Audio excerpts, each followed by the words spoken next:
Hello everyone, this is Dheeraj Suri and I welcome you all in Dheeraj Suri classes.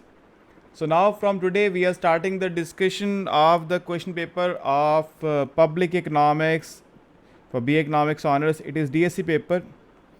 Public economics अब तो semester 5-7 दोनों में applicable है, तो सिर्फ 5 में था, 7 तब होता नहीं था उस समय। तो 2024 का पेपर है ये। 2024 जून जुलाई से सेशन स्टार्ट होता है, दिसंबर जनवरी में ख़त्म होता है। तो 24 एंड, आप दिसंबर मान लीजिए, 24 एंड का पेपर है ये, ठीक है। तो इंस्ट्रक्शंस वैसे काम की नहीं है, फिर भी ये देख लीजिए 7 क्वेश्चन हैं, एनी 5 करने हैं, हम तो सभी क्वेश्चन करेंगे 1 by 1। So first question a part, it says using Wegener's law and Baumol's law explain the growth in the size of public sector। एक बहुत बेसिक, बहुत आसान सा क्वेश्चन। देखिए, जो आपने अपने सिलेबस में फर्स्ट चैप्टर पढ़ा है उसके नोट्स ये रहे हमारे पास, हम जो आपको नोट्स प्रोवाइड करते हैं। इसमें पब्लिक सेक्टर ग्रोथ के ऊपर हमारे बहुत सारे मॉडल्स हैं, उसमें से 2 मॉडल हैं, एक है वेजनर्स लॉ और एक है बॉमल्स लॉ, दोनों साथ साथ। ये दोनों अपना अपने तरह से जस्टिफाई करते हैं पब्लिक सेक्टर ग्रो क्यों करता है, उसके ग्रोथ के क्या कारण है। ये क्वेश्चन पूछ रहा है आपसे, explain growth in size of public sector. Public sector की ग्रोथ को एक्सप्लेन कीजिए। बहुत बेसिक बात है, बहुत सिंपल सी बात है। देखो, वेजनर जो है वो कहते हैं कि the public sector in GDP, the share of public sector in GDP had been increasing over time in almost all countries, सभी जगह बढ़ रहा है।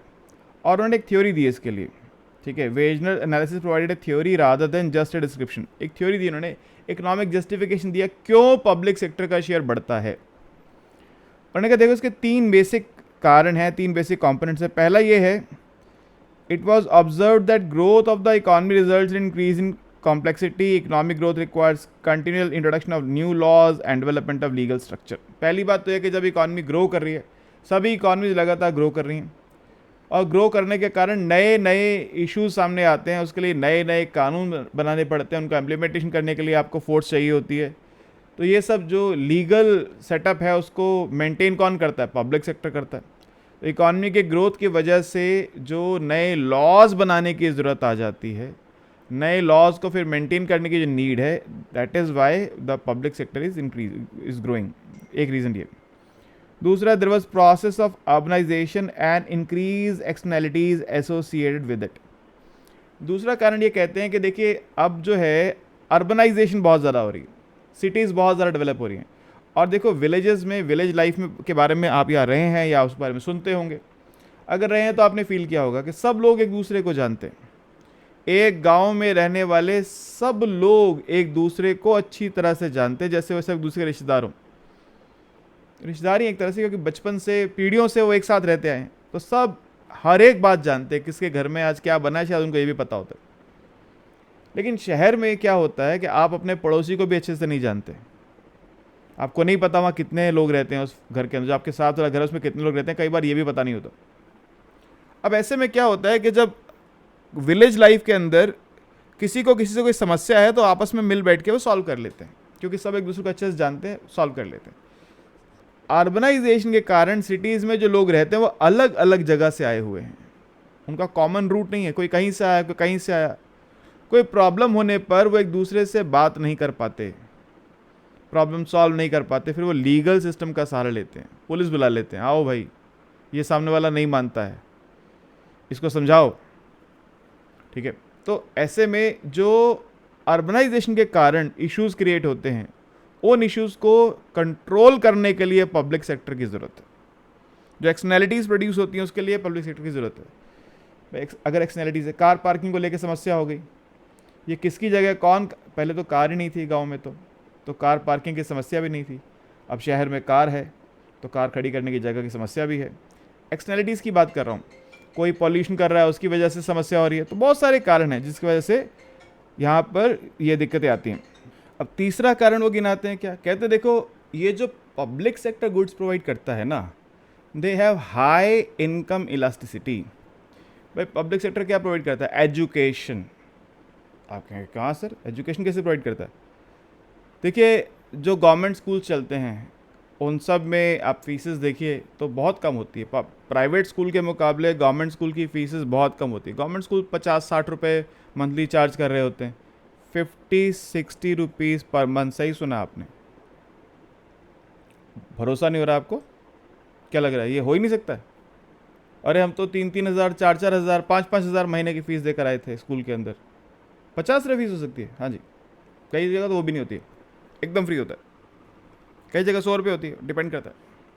तो पब्लिक सेक्टर जो होता है वो एजुकेशन, आप दिल्ली यूनिवर्सिटी में पढ़ रहे हैं, अगर डीयू का बच्चा लेक्चर देख रहे हैं तो, क्योंकि पब्लिक इकोनॉमिक्स सब्जेक्ट ऐसा है जो बहुत जगह चलता है, मास्टर्स में कई जगह बच्चे पढ़ रहे होते हैं सेम टॉपिक। तो आप डीयू में पढ़ते हैं, क्योंकि डीयू का पेपर सॉल्व कर रहा हूँ मैं, तो ड्यू में आपने एक सेमेस्टर के जितने पैसे दिए किसी प्राइवेट यूनिवर्सिटी में होते तो उसके कम से कम 7-8 गुना पैसे आपने दिए होते। प्राइवेट यूनिवर्सिटीज़ में 2-2.5 लाख रुपए एक साल की फ़ीस चार्ज करते हैं, वो 2 लाख रुपए के आसपास। आपने एक साल में क्या दिया है वो आपको पता है अच्छी तरह से, क्योंकि सब्सिडाइज एजुकेशन है यहाँ पर। तो गवर्नमेंट जो प्रोवाइड करती है एजुकेशन, गवर्नमेंट प्रोवाइड करती है हेल्थ, ठीक है। तो ये सब जो चीज़ें हैं इनकी इनकम इलास्टिसिटी बहुत ज़्यादा। इसका मतलब ये है कि जब इंसान की इनकम कम होती है सबसे पहले इनको छोड़ता है, एजुकेशन छोड़ देता है। डॉक्टर पे नहीं जाना, पैसे ही नहीं, डॉक्टर पे नहीं जाएंगे। तो हेल्थ और एजुकेशन को लोग पहले छोड़ते हैं जब भी पैसा कम होता है, तो इनकम बढ़ने पे इन्हीं का कंजम्पशन बढ़ जाता है, ठीक है। तो जब इकॉनमी ग्रो करती है, वेजनर कहना है जब इकॉनमी ग्रो करती है, क्योंकि ये जो चीज़ें हैं हाईली इनकम इलास्टिक हैं, तो इनकी डिमांड बढ़ जाती है। इनकी डिमांड बढ़ने से गवर्नमेंट का जो स्ट्रक्चर है उसको उनको इंक्रीज़ करना पड़ता है, पब्लिक सेक्टर को बड़ा होना होता है। तो वेजनर जो फाइनल कॉम्पोनेंट क्या है, इट इज़ मोस्ट बिहेवियरल। कैसे? Wagner argued that the goods supplied by public sector have high income elasticity, जैसे education, health care. An economic growth raises income, economic growth से इनकम बढ़ती है, so they will increase in demand for these products. तो इससे इनकी demand बढ़ जाती है, इसलिए पब्लिक सेक्टर बढ़ता है। 3 कारण उसने गिनाए, ठीक है। ये नोट्स में लिखा हुआ है, आप अगर पढ़ के गए थे नोट से तो फिर आपको कुछ लेक्चर तो खैर हम देते ही हैं, लेक्चर में तो होता ही सब कुछ, नोट्स में भी लिखा हुआ है एज इट इज़। फिर बॉमल्स की बात करते हैं। बॉमल जो है वो कहता है कि हम labour intensive, capital intensive technology से बात को समझते हैं। कहता है पब्लिक सेक्टर जो होता है वो लेबर इंटेंसिव होता है और प्राइवेट सेक्टर जो होता है जनरली वो कैपिटल इंटेंसिव होता है। ये बात सही है। क्या होता है पब्लिक सेक्टर में, क्या होता है कि एम्प्लॉयमेंट का ख्याल रखा जाता है।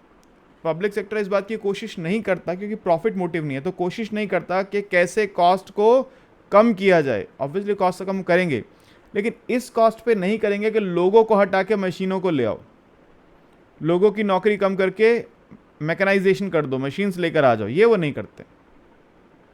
प्राइवेट सेक्टर में क्या, अगर उनको लगता है कि लेबर इंटेंसिव टेक्नोलॉजी सस्ती है तो लेबर इंटेंसिव यूज़ करेंगे, और अगर लगता है कि कैपिटल इंटेंसिव सस्ती है तो कैपिटल इंटेंसिव यूज़ करेंगे, क्योंकि उनका प्रॉफिट मोटिव है। तो बॉमल का कहना यह है क्योंकि जो पब्लिक सेक्टर है, public sector is labour intensive related to that of private sector, ठीक है।